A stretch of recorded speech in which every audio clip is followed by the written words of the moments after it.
and welcome to a special edition of the Iron Phantom's Black Book. I am your host, the Iron Phantom, and this is, of course, a Shark Week special as part of Random Horror Shark Week.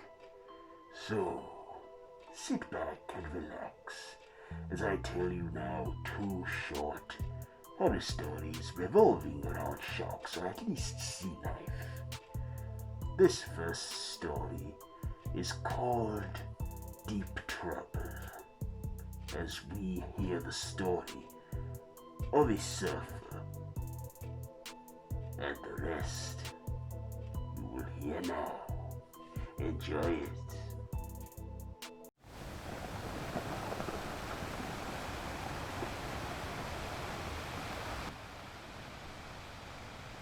My name's Aaron. I always liked surfing in my spare time. Just that, well, the feeling I never get when doing other hobbies. I always loved surfing. But then there was the summer of 2018. The year I went surfing for the last time. It was just like any other day, surfing and relaxing on this remote beach. It was paradise.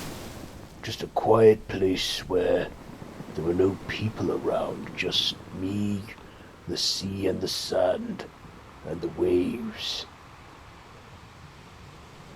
I always knew the risks. There was always the chance that I could get attacked by a shark, encounter a dolphin, stung by jellyfish. You know how it is. But nothing prepared me for that day when I encountered that great white shark.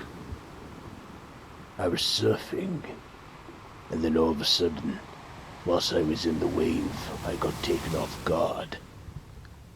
I remember my thighs bleeding and they stung from the salt water.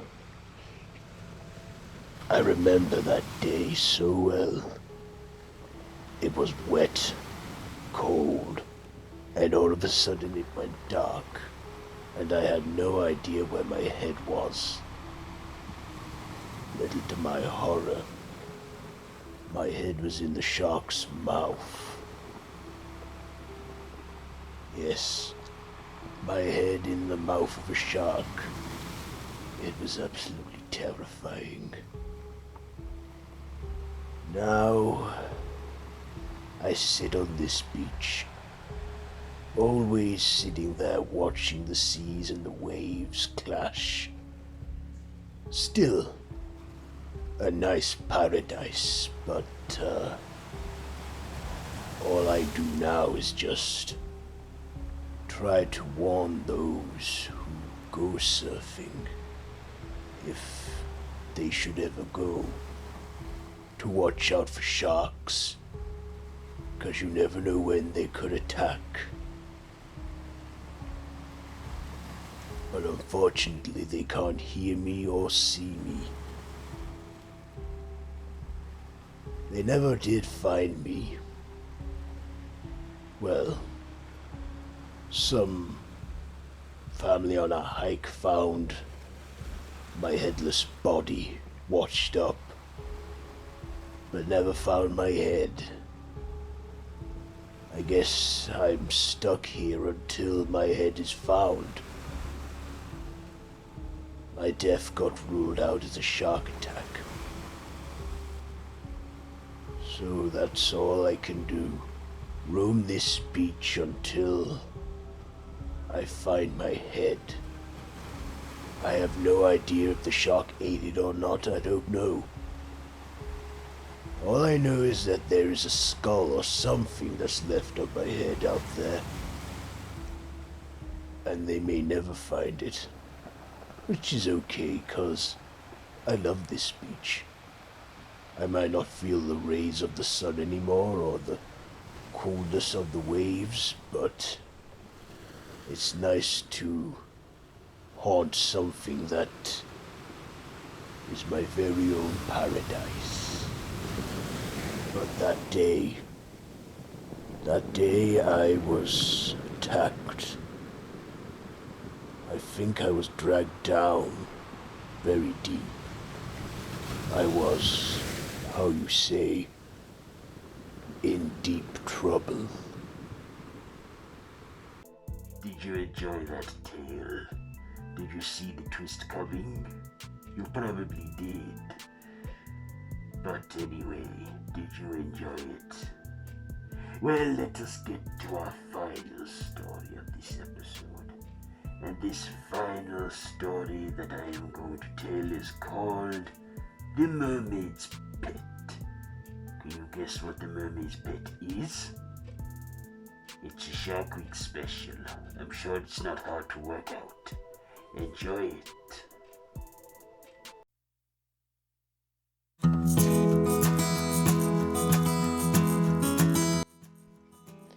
Dermot was a simple man that enjoyed the simple life.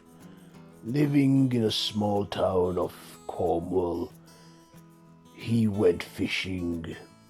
During the week it was work, but at the weekend it was just leisure and free time.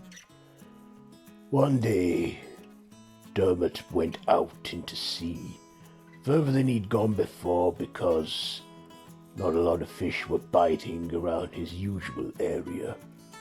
He caught a few cod, but then he caught something which he never thought he'd catch. He reeled it in, but it kept pulling, till eventually it was a woman. Well, at first thought it was a woman. He found a mermaid. A young, beautiful woman on the top and from the waist down, all fish-like. She asked, "What are you doing here, and what is your name?" Dermot introduced himself, and he also said, "Are you a mermaid?" "Yes," said the mermaid. "My name is Marina. And you look nice." "Wait," said Dermot. "I know the whole legend behind the mermaids and sirens. You're enchantresses, seducers. You shouldn't believe everything the myths tell you, but I do sing. Do you want me to sing to you?"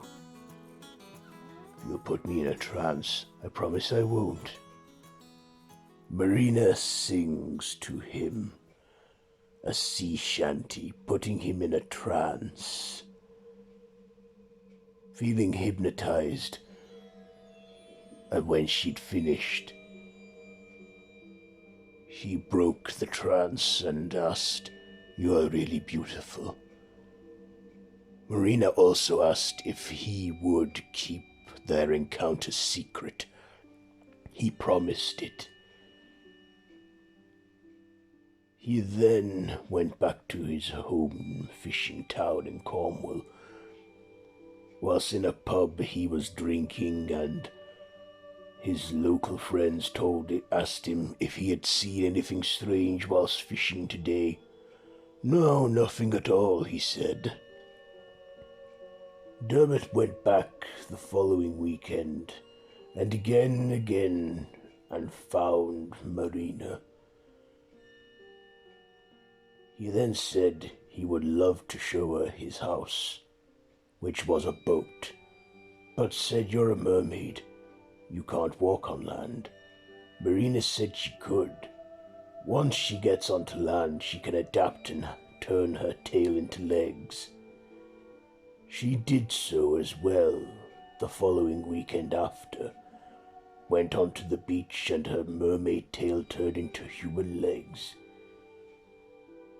Dermot waited for her and thought a young naked woman on the sea, coming out of the sea. He then put on his coat on her, and they went to his little house. She liked everything, and asked if she could have a fish. Dermot offered to cook it for her, but she liked it raw and ate it raw. She then said, "Would you like to come to mine next time?" Dermot said, "I'd love to." Marina asked, "You haven't told anyone else about us?" "No, not at all," said Dermot. "Okay. Well, I best return to the sea now. If I stay on land too long, my skin gets dry, and it's harder to turn my legs back into a mermaid tail. Of course, go." The next weekend came by. Dermot was preparing to set on his boat and sail out to that part of the sea. Meanwhile, Marina, in her little sea cave, stroked something under the water of where she was living and said, "Don't worry, I brought you a treat for being a good boy. This man catches fish. Tasty fish, too."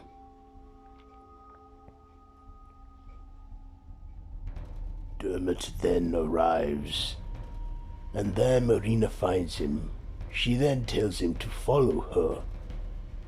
He then does, going all the way out into national waters,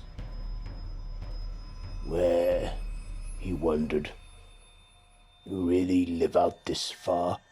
"Yes," said Marina. She then took him into the sea cave and said, "You live here?" "Yes," said Marina.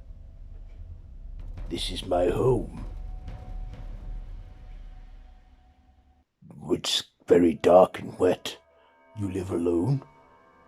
She says, "No, I have my pet. His name is Toof." Toof, revealing a big fin. He was like, "Holy shit, it's a shark." "Yes, and he's very hungry, and I promised him a nice treat." "Wait, you are evil, aren't you?" "But we built a trust, a friendship." "It was all to lure you in." "No, I won't be here.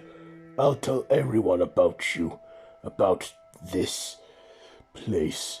As he's about to get onto his boat, Marina lets out a soft harmony, then putting him in a hypnotic trance. Singing to him, she then drags him under the water and drowns him. Then, after he is drowned, she rips off his arm and starts to eat it. As for her pet shark, she gives him a leg, saying, "Here, my pet, eat the nice fisherman's leg. They're always taking our food from us. It's only fair that we eat them if they take away what we eat." "Good boy," said Marina to her pet great white shark, Toof. She then says, "Next week we'll go and find another fisherman that is sweet and delicious. Come on, it's time for our afternoon swim." Marina and her pet great white Toof then swim off into the sea, into the Atlantic Ocean, getting exercise, working off their meal. Did you enjoy that tale? What did you think to it? Did you enjoy both the stories in this month's Shark Week special? Do let us know down in the comments below. And if you like this video, be sure to give it a big thumbs up, share with your friends, and subscribe to the official Random Horror YouTube channel if you haven't already, and hit that notification bell. All of the social media links are down below in the description. So, until next time, don't have nightmares, and I shall see you next month for a Werewolf Week special. Goodbye.